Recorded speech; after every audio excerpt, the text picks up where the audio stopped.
You know, we have a president that comes and says every African country is a shithole country. I mean, how does that land with you as a dad? Yeah, it's disappointing and it's hurtful.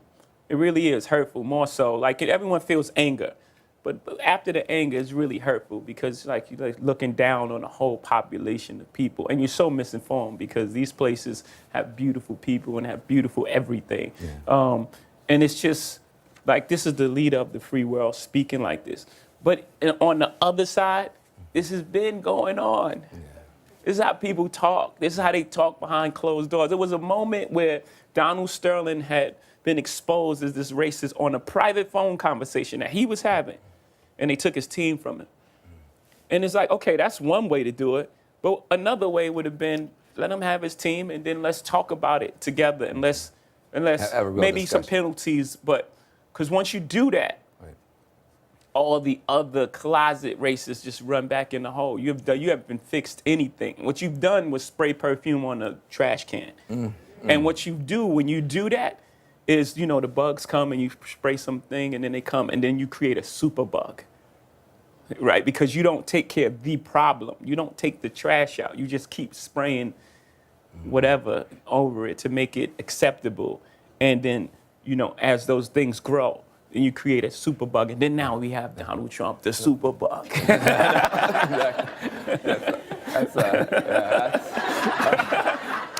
going viral, I think. but it's a really good point. I mean, it sounds like you're almost kind of happy Donald Trump is a human being too. Of Let's just I just want you. I just think I'm being funny. I think I say that too. But somewhere along his lineage, something happened to him.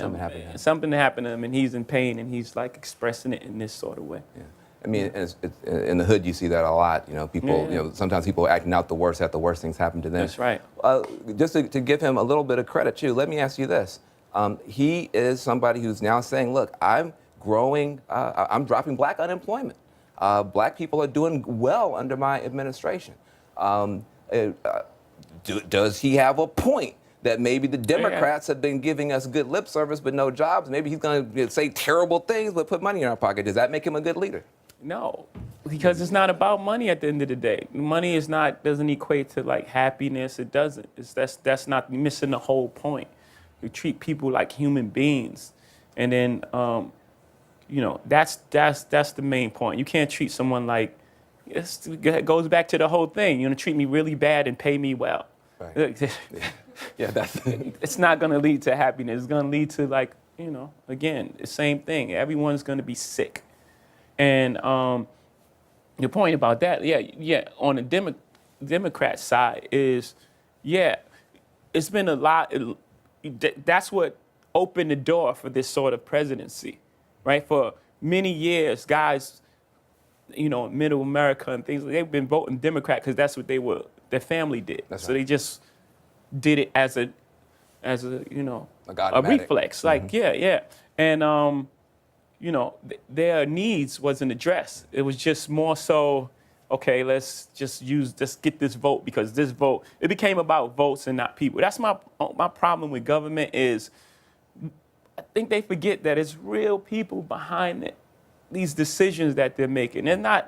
We're not 25,000 votes in this area. It's like people going through real thing in real time and, you know, and then real pain.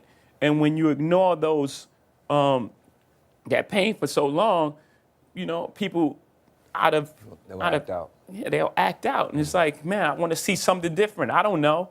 And then that opens the door for what we're living through now. You know, the thing I want to, that's, all right.